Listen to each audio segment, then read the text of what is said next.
नमस्कार दोस्तों, मैं हूं आपका दोस्त बलराम। फिर से स्वागत है आपके अपने चैनल चलो देखें किस्सा में। और आपको इस चैनल पे मिलता है छोटी-छोटी किस्से, कहानियाँ और मनोरंजन। यूँ तो दोस्तों आपने इंसानों की दोस्ती के किस्से बहुत सुने होंगे। आज हम एक ऐसी कहानी लेकर आए हैं जिस कहानी के आगे इंसानों की दोस्ती की कहानी कोई मायने नहीं रखती। किसी गाँव में एक किसान रहता था जिसका नाम था राजू। उसके पास 2 बैल थे। दोनों बैलों के नाम उसने रख रखे थे, एक का हीरा, एक का मोती। राजू उन दोनों बैलों का बहुत ज़्यादा ध्यान रखता था। समय पर चारा देता था, समय पे उनके पानी का ध्यान रखता था। कई वर्षों से दोनों बैल आपस में साथ रहने से दोनों में एक अनोखा सा रिश्ता बन गया। वह दोनों इतने अच्छे मित्र बन गए कि दोनों जब नाद में मुँह डालते तो एक साथ डालते, मुँह निकालते तो एक साथ निकालते। अगर राजू उसे खेत में जोतने के लिए ले जाता तो दोनों बैल हीरा और मोती अक्सर यही सोचते कि ज़्यादा भार उनके ऊपर है। ऐसा अनोखा रिश्ता इन दोनों में था। ये देख गांव वाले भी बहुत खुश रहते थे और कहते थे कि इन दोनों बैलों की जोड़ी अनोखी है, ऐसा बैल पूरे गांव में नहीं है। एक दिन की बात है, राजू के घर राजू के पत्नी का भाई आता है और कहता है कि मुझे ये दोनों बैल कुछ समय के लिए चाहिए, मैं खेती कर आपको फिर लौटा दूंगा। तो राजू मान जाता है और कहता है कि आप खेती करके बैलों को लौटा दीजिएगा। अब राजू के पत्नी का भाई मनोज उन दोनों बैलों को लेके चल पड़ता है। जब रास्ते में ले जा रहा होता है तो दोनों ही बैल अड़ते हैं और उसके साथ जाने को नहीं चाहते। बैल मन ही मन सोचते हैं कि हम लोगों ने तो कभी मालिक से चारे पानी की शिकायत भी नहीं करी, तो फिर मालिक ने हमें इसके साथ क्यों भेज दिया। जब मनोज बैलों को आगे से खींचता है तो बैल पीछे की तरफ खींचते हैं, और जब मनोज पीछे की तरफ जाके बैलों को डंडे से मारता है तो बैल अड़ जाते हैं। जैसे तैसे मनोज बैलों को खींचते घसीटते हुए अपने घर थान पे लेके आता है और उनके आगे सूखा सा भूसा डाल देता है। यह देख दोनों बैल भूसे में अपना मुंह तक नहीं लगाते हैं और खड़े रहते हैं। अगले दिन मनोज हीरा और मोती को लेके खेतों पे चला जाता है और जोतने के लिए खेत में उतार देता है। लेकिन दोनों बैल अड़ जाते हैं, एक कदम भी आगे तक चलने को राजी नहीं रहता। तो मनोज पीछे से उन पर डंडों से वार करता है, जिस पर मोती को थोड़ा गुस्सा आता है। जैसे तैसे मनोज हल जुतवाकर दोनों बैल को फिर से घर पे लाकर थान में बांध देता है और उनके आगे वही सूखा सूखा सा भूसा डाल देता है। जब रात होती है तो दोनों आपस में बात करते हैं। हीरा कहता है जोर लगाकर रस्सी तोड़ देते हैं और भागते हैं। इतने में दोनों ने अपनी अपनी रस्सी तोड़ी और वहाँ से भाग निकलते हैं। भागते भागते वह अपने गांव राजू के थान पे आके खड़े हो जाते हैं। सुबह जब वहाँ पे लोग दिखते हैं कि हीरा और मोती अपने थान में खड़ा है तो बहुत खुश होते हैं। राजू देखता है और वो उन्हें राजू देखता है और हीरा और मोती को सहलाने लगता है। इतने में राजू की पत्नी कमरे से बाहर आती है और दोनों बैलों को देख के जल भुन जाती है और कहती है कि ये दोनों कामचोर बैल भाग के चले आए। ये सारी बातें राजू को अच्छी नहीं लगती है और राजू कहता है कि तुम्हारा भाई इन्हें चारा नहीं देता होगा तभी तो ये चले आए।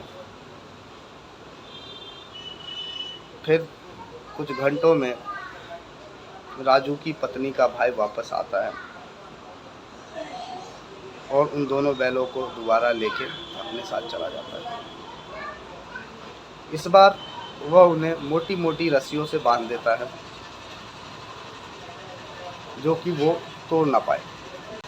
अब व्यथित हीरा और मोती दोनों ना ही कुछ खाते हैं ना कुछ पीते हैं। नाद में मुंह डालते हैं तो रूखा सूखा भूसा जो कि उनसे खाया नहीं जाता है। दिन पर दिन वो कमज़ोर होते जाते हैं। कभी रात को एक लड़की आती है और एक एक रोटी दोनों के मुंह में दे जाती है। हीरा और मोती दोनों बैल थे। एक रोटी से उनका क्या होने वाला था, फिर भी एक संतुना उनको मिलती थी। कई दिन ऐसी बीतता गया तो मोती ने हीरा से कहा कि इस तरीके से तो हम मर जाएंगे, क्यों ना हम रस्सी तोड़कर फिर से अपने घर भाग जाए। तो मोती कहता है रस्सी बहुत मोटी है, इसे कैसे तोड़ूं। हीरा कहता है एक उपाय है, पहले इसको चबाएंगे फिर जोर लगाएंगे तो रस्सी टूट जाएगी। उस रात वो दोनों रस्सी चबाते हैं लेकिन रस्सी मोटी होने के कारण उनके मुंह में नहीं आ रही होती है। फिर कुछ समय बाद वह लड़की आती है जो डेली उनको एक रोटी खिला के जाती थी। वह देखती है कि बैल परेशान है तो एक एक रोटी उनके मुंह में देकर और रस्सी खोल देती है और कहती है कि तुम लोग भाग जाओ, ये लोग तुम्हें मार देंगे। आज तुम दोनों को नाथने की बात कर रहे थे सब घर में, लेकिन हीरा और मोती वहाँ से हिलते नहीं। मोती कहता है चल भाग चले, अब किसका इंतज़ार है। तो हीरा कहता है हम तो भाग जाएंगे लेकिन इस लड़की का क्या होगा, सारा इल्ज़ाम इसी के ऊपर पड़ेगा। इतने में लड़की चिल्लाती है काका। वो दोनों बैल भागे और हीरा और मोती भागते हैं। पीछे से मनोज दौड़ता है, दौड़ता दौड़ता बैलों के पीछे करता करता जब नहीं पकड़ पाता है तो कुछ गांव वालों को बुलाने के लिए वापस आता है। तब तक हीरा मोती को मौका मिल जाता है और वो वहाँ से भाग निकलते हैं। कुछ दूर भागते भागते उन्हें एक मटर का खेत दिखता है और वो दोनों भूखे बेचारे उस मटर के खेत में कूद पड़ते हैं। कुछ गाल उन्होंने खाया था कि तब तक सामने देखते हैं एक हट्टा कट्टा सांड उनकी तरफ आ रहा है। मोती यह देख घबरा जाता है और हीरा से कहता है अरे देख वो भाई, अरे देख वो सांड हमारी ओर आता है। और वह सांड आकर उनकी तरफ लपकता है। अब दोनों बैल हीरा और मोती घबरा जाते हैं कि क्या करें। फिर दोनों दोस्त आपस में सलाह करते हैं कि मैं आगे रहूं और तू पीछे रह।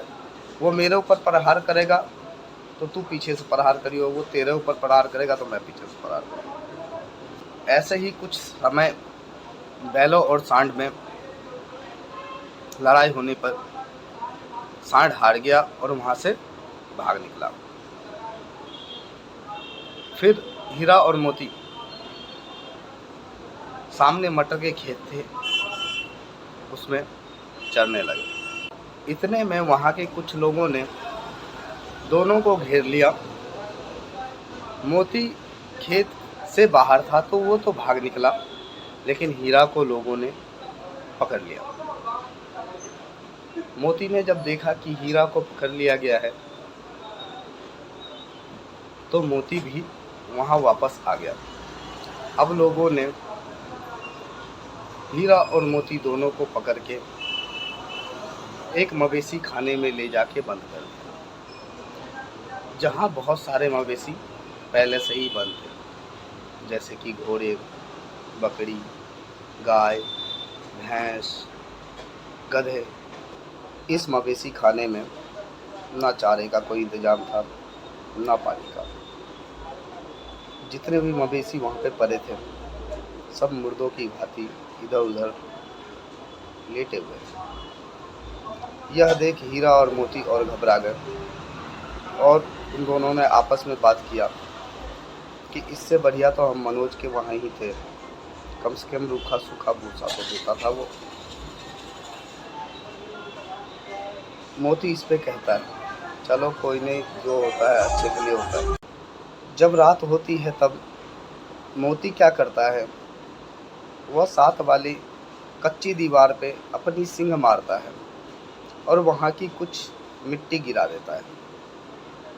उसी समय मवेशी खाने का जो चौकीदार होता है वो वहाँ आ जाता है और मोती को डंडों से मारता है और मोटी रस्सी से बांध देता है।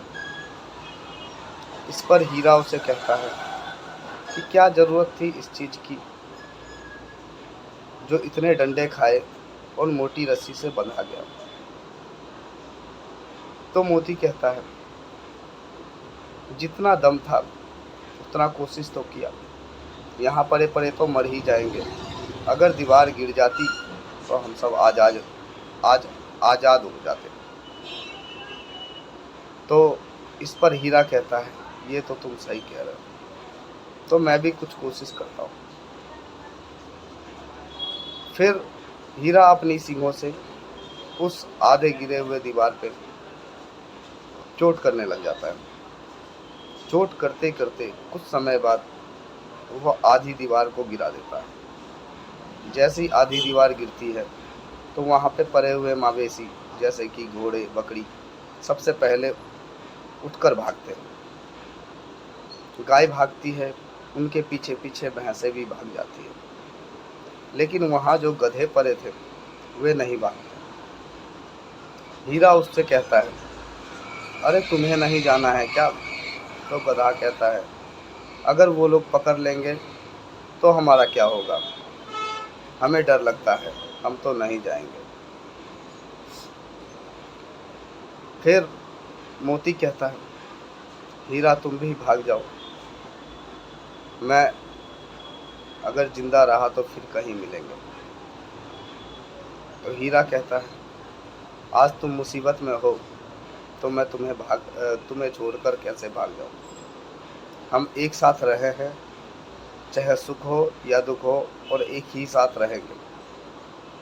तो मोती कहता है नहीं, सुबह होगी तो ये लोग तुम्हें बहुत मारेंगे, उन्हें पता चल जाएगा कि ये काम तुम्हारा है, तुम ही ने दीवार गिराया है, और वह तुम्हें डंडों से बहुत मारेंगे। तो इस पर हीरा कहता है जब तुम्हें वो डंडे से मार सकते हैं, मोटी रस्सी से बांध सकते हैं, तो इसके लिए मैं भी तैयार हूँ।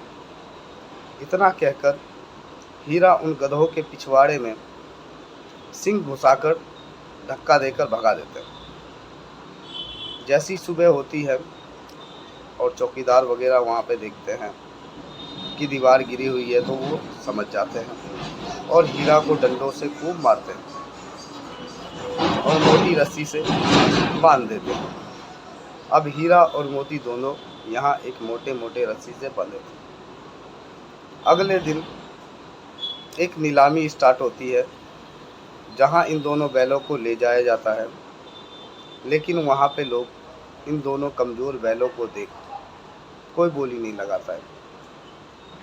इतने में एक दाढ़ी वाला व्यक्ति, काजी, वह उन दोनों को उंगली घोंप घोंप के देख के और फिर बोली लगा के खरीद लेता है और अपने साथ ले जाता है। लेकिन हीरा और मोती में इतनी भी जान ना बाकी रह गई थी कि वो अपने पैरों पे चल के जा पाए। फिर भी डंडों के डर से जैसे तैसे आगे बढ़ रहे थे और मन ही मन ये बात कर रहे थे कि भगवान सबके लिए भला करते हैं, लेकिन हमारे साथ इतना बुरा क्यों कर रहे हैं। जैसे जैसे धीरे धीरे आगे बढ़ते हैं तो उन्हें एक कुआं नज़र आता है और मोती को याद आता है कि वो तो इस कुआं पे अक्सर पानी पीने आया करता था। फिर हीरा और मोती दोनों आपस में बात करते हैं कि देखो हीरा, लगता है हमारा गांव इधर ही है, हम तो इधर आया करते थे। धीरे धीरे जैसे जैसे दोनों बैल आगे बढ़ते हैं तो उन्हें रास्ता याद आने लग जाता है और दोनों कहते हैं कि अब तो हमारा गांव नज़दीक ही है। और दोनों की जितनी भी थकान थी, कमजोरी थी, सब दूर होने लग जाती है। और दोनों कहते हैं कि भाग हीरा भाग मोती, अपने थान पे चलते हैं। और दोनों वहाँ से सरपट दौड़ लगाकर अपनी थान पे आके खड़े हो जाते हैं। इतने में राजू उठकर उन दोनों बैलों के पास आता है और दोनों को सहलाने लगता है, अपने गले से लगा लेता है और हीरा और मोती राजू को चाटने लगते हैं। तब तक वो दाढ़ी वाला काजी बैलों के पास पहुंच जाता है और कहता है, ये मेरे बैल हैं, मुझे दे दो। राजू कहता है, ये मेरे बैल हैं, इसे मैं नहीं दूंगा। तो काजी कहता है, मैं इन्हें खरीद कर लाया हूँ। राजू कहता है, ये मेरे बैल हैं, इन्हें मेरे अलावा बेचने का किसी और के पास अधिकार नहीं है, तो मैंने इसे बेचा ही नहीं, तो तुमने कैसे खरीद लिया। इतने में मोती को गुस्सा आ जाता है और मोती काजी की तरफ रपटता है, काजी को सींग मारता है। तो काजी भागता भागता गांव से बाहर निकल जाता है और गांव के बाहर से ही धमकियां देने लग जाता है कि मैं पुलिस के पास जाऊंगा, मैं ऐसे करूंगा, मैं वैसे करूंगा। फिर मोती वापस अपने मालिक के पास आता है। फिर राजू उन्हें सहलाता है, उनके आगे दाना पानी डालता है। तभी अंदर से भागती हुई राजू की पत्नी आती है और दोनों बैलों को देखकर बहुत खुश होती है और दोनों बैलों के माथे पे चुम्बन करती है और उन्हें अपने गले से लगा लेती है। तो दोस्तों, हमने इस कहानी से क्या सीखा? हमने इस कहानी से यही सीखा कि दोस्ती इतनी आसान नहीं। दोस्ती का मतलब है हर सुख दुख, हर घड़ी में एक दूसरे के साथ रहना, और अगर हम एक साथ रहते हैं तो हर मुश्किल को पार कर सकते हैं। यही अगर मोती हीरा को छोड़ के भाग जाता या हीरा मोती को छोड़ के भाग जाता तो आज दोनों अपने स्थान पर नहीं पहुंच पाते। आज के लिए इस कहानी में इतना ही। फिर मिलेंगे दूसरी कहानी में, एक दूसरे एपिसोड में, एक नई अध्याय के साथ, एक नए रोचक से कहानी के साथ। धन्यवाद।